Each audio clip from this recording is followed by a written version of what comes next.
Welcome back to the WCS America Challenger League qualifiers. We're here casting this live from New York. A lot of great players we've seen so far, and a lot of more great players to go. Before we jump into our next match, though, let's take a look at how the tournament has evolved so far. So taking a look at round number 2, looks like Hyun has gone on into round 3, and that is enough. You just have to get to round 3 to qualify. Or you have to win round 3. round 3. Exactly, Sorry, win round 3 to qualify. So it's going to be Hyun versus Puck in that round 3 qualifier right there. And I'm gonna have to say that's going to be a pretty good match there because Puck has been on fire, taking out Desro as well. Definitely. That PvP. He's been PvPing all day until now. So Hyun's going to be a much different beast, a very strong Zerg. We'll see if he can take him on. We'll try to catch that match in a bit. But we're going to see the winner of Jaedong and Nony is going to go up against Hwansin. Over here in the next section of the bracket, Max had the great Chinese player. He took out QXC. He's up against Balls, and I feel like Max is probably the favorite there as well. He's such a good player. And yet another PvP. We have just had so many PvPs coming out here today. Mia versus Moose Skills. Moose Skills goes on, and that actually is a little bit unexpected by me. It is. But wow, pretty well played there. It was a CBC, so that that is a little bit difficult for sometimes it'll be a little bit of a coin toss there. But I'm going to say that Moose Skills probably was doing really well. Definitely. Moose Skills, of course, one of the top players in the Americas. He's got a lot of cool builds as well. He used to do some like Baleen drops against Protoss. Very creative player, and against a top Korean like Mia, maybe that's really what you need to do. Now, DeMuslim has been practicing his TVC in the last game of Kauai Rice versus DeMuslim, and DeMuslim did win, so he's now going to go off against Moose Skills, so he's going to be a little bit warmed up to the TVZ matchup, whereas Moose Skills has not. He's actually played PVZ and then ZvZ, so he's going to be playing all the 3 in the matchups today. That's right. Going on to the third section of the bracket, we're going to see, I think this is the one with several of the top Chinese players in here. I think we're going to see Top. We'll see how far he's advanced. We can see he's actually in round 3 playing against Jim. Jim is, a lot of people say, the best player from China. He's almost always in a top 20 in GM in Korea. He's all-killed Team EG, and he actually knocked out Com of the qualification tournament to get into this tournament. So Jim is the reason Com's not here. And then people talk about Com. Jim already knocked him out. Maybe he'll knock out Top as well. Kind of rising amidst his fellow Chinese players there. Can't stop Jin there. Xenio versus JYP. Still don't have the results from that one. That's another one of those very evenly matched games that is definitely going to be, one of those things that you're going to have to watch no matter what. And these brackets are just completely filling up, and we're just waiting for Jaedong to join into this match. And once we get that, we'll get underway here. But yeah, I mean, Handless versus Center. That's going to be another really good one. It is. Tilly versus Drunken Boy is going to be nice. We see, both American talents there. Tilly, one of the top female players, extremely good, I believe. Mm-hmm. All right. So once again, you have to win round 3, and then you're into the qualifiers. There is no round 4. So hopefully we'll see some really good players come out here from round 3. I mean, already starting off at round 1, we had a lot of really good players. But now we're going on into round 2. We had, even more, selecting the good players out of there, and all the buys, of course. And then round 3 is just going to be a whole bunch of match of Titans, and those will then qualify into the America's Challenger bracket. That's right. The way it works is there's 16 players qualifying from this tournament. 8 from the winner's bracket, 8 from the loser's bracket. Of course, once we near the end of the close of the winner's bracket, we'll jump in and check out some loser bracket action as well. A lot of great room for players to do well here. 16 spots, but you know what? There's 50 amazing players in this tournament. 34 of them are going to have to come home disappointed. And that's just the one thing about brackets. Every single time you start playing in a bracket, at least 50% of the people after round number 1 are going to go home disappointed, unless there's pies. But I don't feel like doing the math right now. We already passed the root squared match, and then past that, it's 50%, 50%, 50%, and that's a really depressing statistic I figured out after one of the local tournaments. You go to a local tournament, you're so excited, and then round 1 you get taken out by a pro, or something like that. In my case, it was poke money. Yeah. In my first battle ever in any type of tournament was Poke Bunny. And knocks you out in the first round. I think Jaedong says he just needs one more second to get ready here, although that usually doesn't mean exactly a second in pro gamer terms. The first map's going to be Belshir Vestige, Nony versus Jaedong. Looks like actually the players are ready, so I think we can get this one started. Let's double check, make sure Nony. Yep, they're both ready. Both players are ready to go, so let's get this game started. Jaedong versus Nony. This is going to be a really exciting match. I mean, Nony, he took a break from Team Liquid to say, I want to focus on my gameplay. I think I can do that best just on my own. Getting back to my roots, remembering how much I love to play these games back when I was a Brood War pro. And I think I was watching him play in the Premier League qualifier earlier, just 2 weeks ago, and he was looking very, very sharp. You know, sometimes you just need to take that time to yourself and really practice on, maybe completely destruct how you play the game, just so you can build it back up again, but this time better in some type of way. And, it's possible that Nony needed to do that before he got into, the next, at least Heart of the Swarm type leagues. So spawning up here at the top left-hand corner, our blue Protoss player, it is Nony.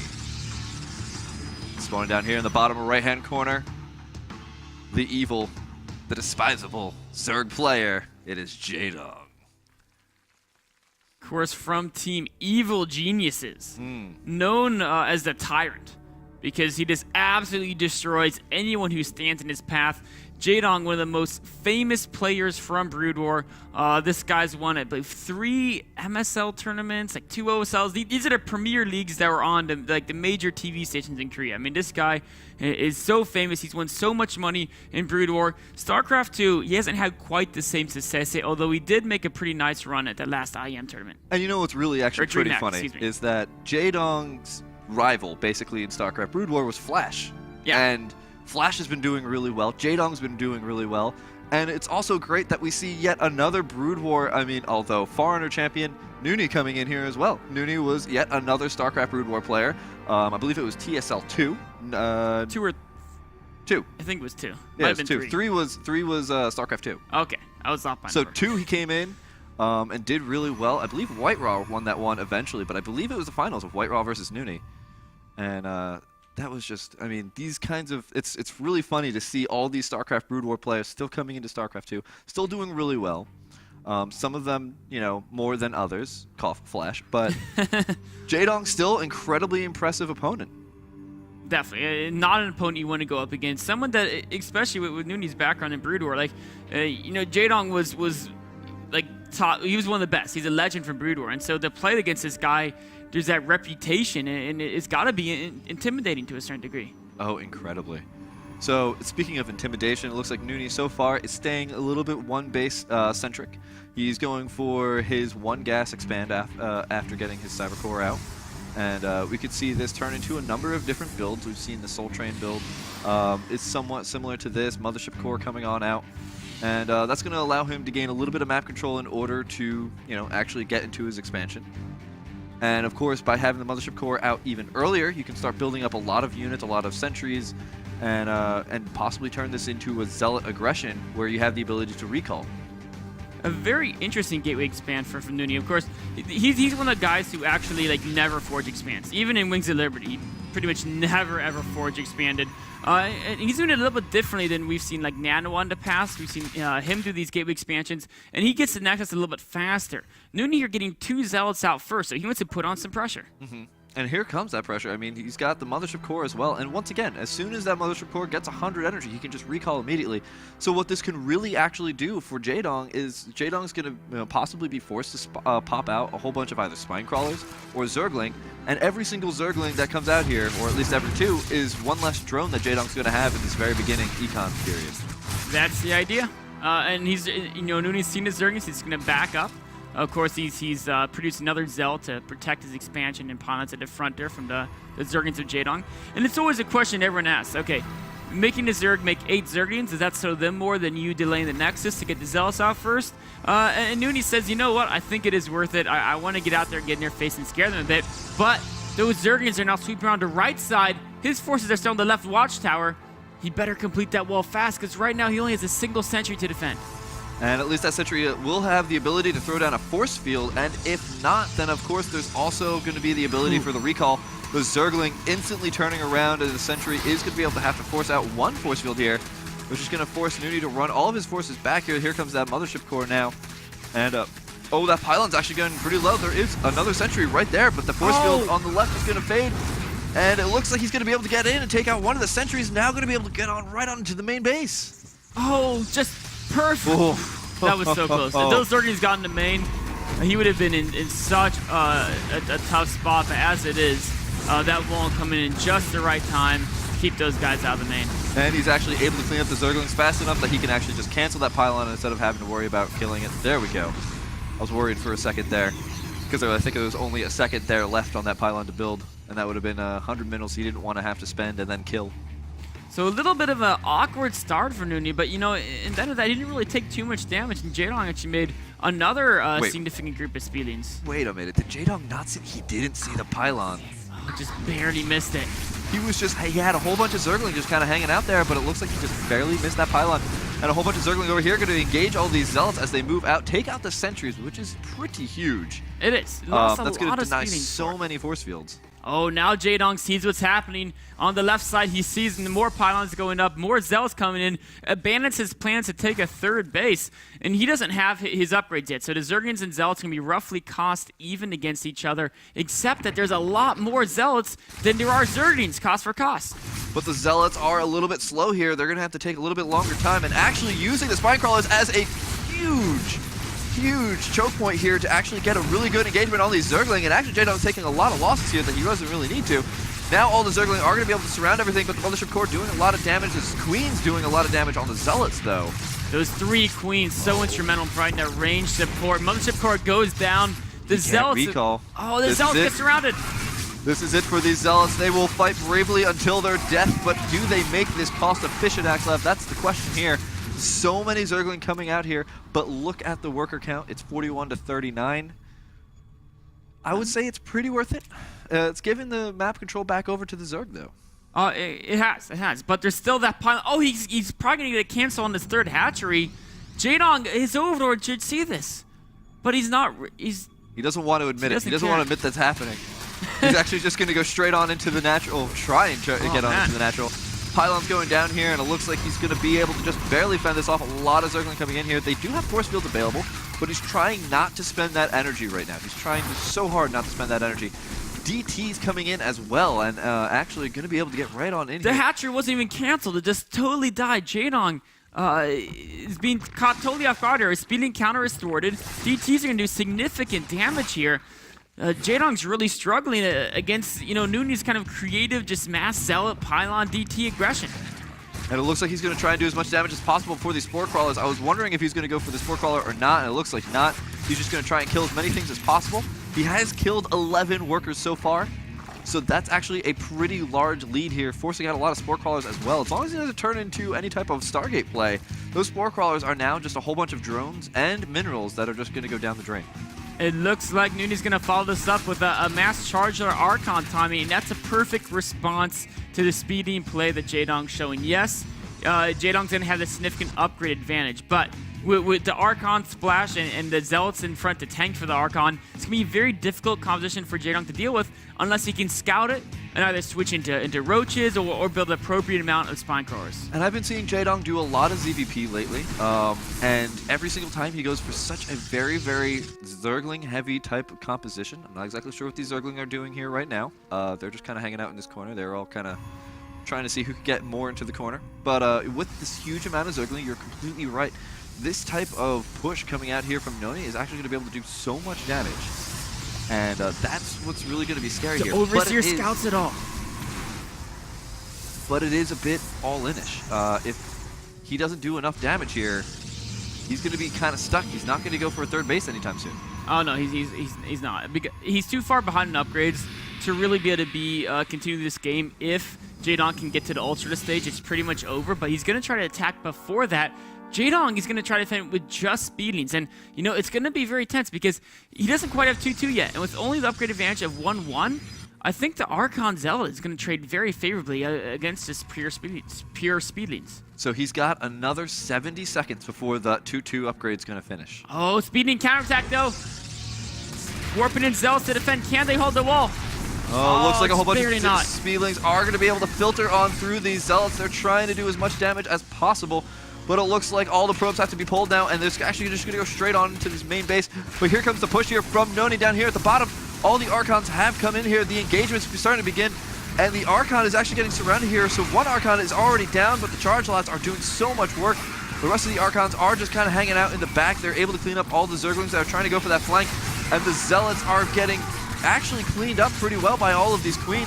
It's whether or not they can meet up with these Archons and be able to hold this off. Meanwhile, back at the main base here for Nony, he's lost everything. He's given up on it. He's just got to win with this push, but it doesn't look like it's going to happen. 32 more Zergling on the way. Is Nony going to GG soon enough, or is he going to keep trying to get this going? He's got one more Archon. With 2-2 upgrades, those Speedlings are just way too cost efficient. There's no way this push can continue to work as he's losing so much of his economy back at home. Can't continue to reinforce at the numbers he wants.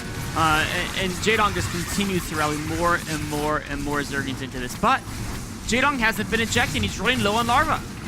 And as long as he can outlast these wings, maybe something can happen. But that Archon is actually completely down in shields. He has one little health left.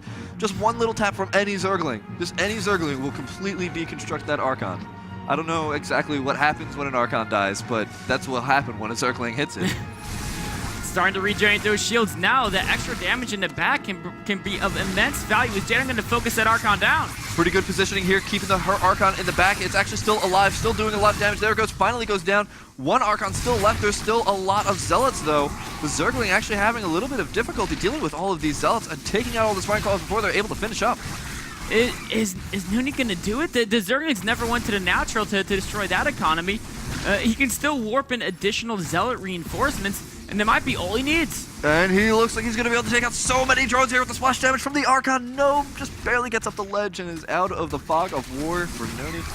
And again, these Zealots are just chewing through everything. Now here comes the Spine Crawler Forest, but is it going to be able to get down? The Zealots already started on it. Such a smart move to go straight for that Spine Crawler Forest, bypassing the hatches in a natural, realizing he has to end the game now because he's taking so much damage on the home front. And it looks like those Spine Crawlers are going to go down. One does finally finish up, but it's so hurt. The Zealots try to do as much damage as possible. And there's the mining going on in the natural, so as long as Nony can actually take out all the drones here, he's going to win. The Archon now in a great position. It's got a long reach. It doesn't have to get into melee range with everything. And it's still doing damage. The Zealot's still pouring in. Going to be able to take out that last Queen as well. Oh, I think Jaedong's out of resources. He has 1,300 gas, but no minerals. There's still 2 Archons left. Jaedong is totally out of units. And Jaedong is in so much trouble. Oh my god, Nony just out of nowhere. I doubted for a second. Shun the non-believer. I doubted for a second, and Nony is getting into such a great position. Here come those Archons, the Zealots, once again, but here comes all the rest of the Zergling, I believe, from the actual main base of the Protoss. But with those 2 Archons there, and actually baiting all the Zealots, the Zergling onto the Zealots, actually was able to get Nony into a favorable position. And now he's just free reign on the rest of the drones. Nony takes it 1-0 over Jaedong. What a great play by Nony there. I mean, that timing attack is so strong against Speedlings. You know, Jaedong scouted it, but he didn't really react. And that's really what it came down to. You know, perhaps he hasn't seen that exact timing before. Perhaps he thought he could defend it without building a significant number of Spine Crawlers. But as is, the timing was true, and it was just way too much for Jaedong to deal with. Such beautiful positioning too, keeping the hurt Archons in the back, putting the very strong ones in the front. That's exactly what you need to do when you're in these types of situations, is make every single unit count. I mean, I said it before a couple games ago, it's Starcraft. You have to make every unit count, and the longer you can leave that Archon alive, even though it's got no shields left, the more damage it can do, especially with that splash damage, especially against those Zergling. That's exactly what, you know, you need to eventually take victory. Beautiful game by Nony there. We'll see if he can repeat the performance. Game 2 coming up after a short break.